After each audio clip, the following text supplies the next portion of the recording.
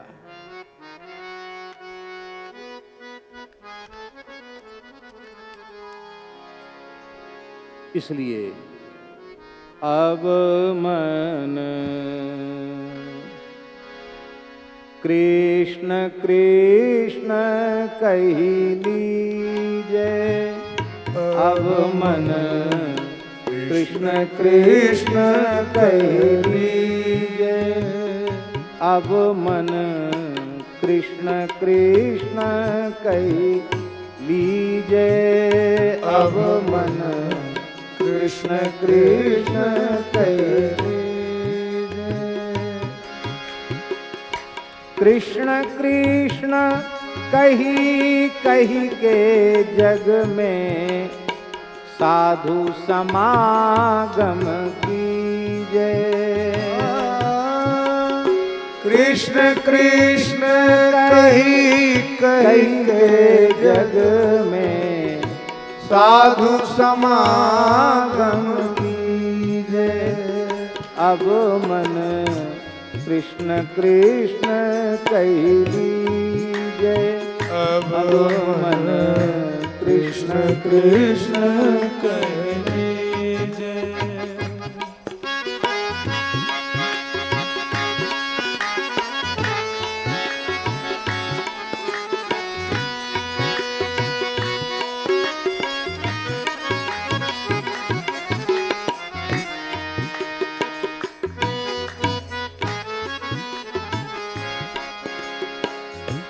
कृष्ण नाम की माला लेके कृष्ण नाम चित दीजे। कृष्ण नाम की माला लेके कृष्ण नाम चित दीजे। कृष्ण नाम अमृत रस रसना, तृषाबंत हुए पीजे।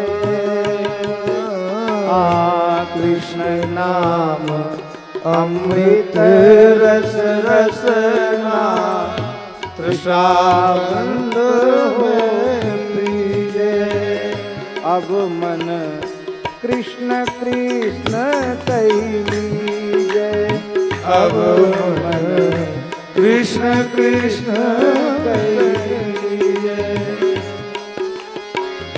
कृष्ण नाम है सार जगत में, कृष्ण हेतु तन छीजे। कृष्ण नाम है सारी जगत में, कृष्ण हेतु कर दीजे। रूप कुंवरी धरि ध्यान कृष्ण को, कृष्ण कृष्ण कही लीजे। रूप कुंवरी धरि ध्यान कृष्ण को, कृष्ण कृष्ण कही लीजे, अब मन कृष्ण कृष्ण कही लीजे, अब मन कृष्ण कृष्ण कही लीजे। अब मन कृष्ण कृष्ण कही लीजे, अब मन कृष्ण कृष्ण कही लीजे। ये रानी रूप कुंवरी एक बड़ी उच्च कोटि की भक्ता हुई है, उन्हीं का ये पद है। और यदि नहीं किया तो योग किया, यज्ञ किया, जप किया, तप किया, दान किया, तीर्थ यात्रा की, पर हरिनाम नहीं लिया तो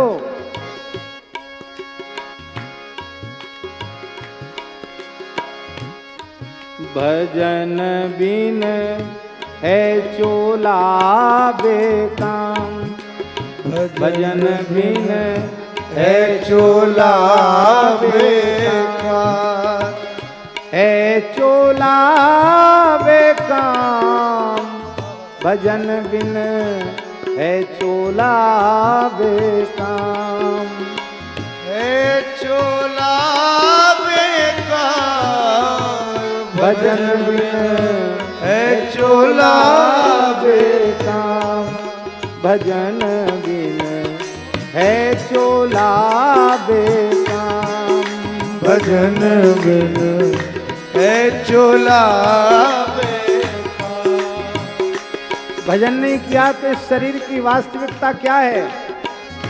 मल अरु मूत्र भरो नर सब तन, है निष्फल यह चाम। मल अरु मूत्र भरो नर सब तन, है निष्फल यह चाम। मल अरु मूत्र भरो नर सब तन, है निष्फल यह चाम। मल अरु मूत्र भरो नर सब तन, है निष्फल यह चाम। भजन बिन है चोला बेकाम, भजन बिन है चोला बेकार।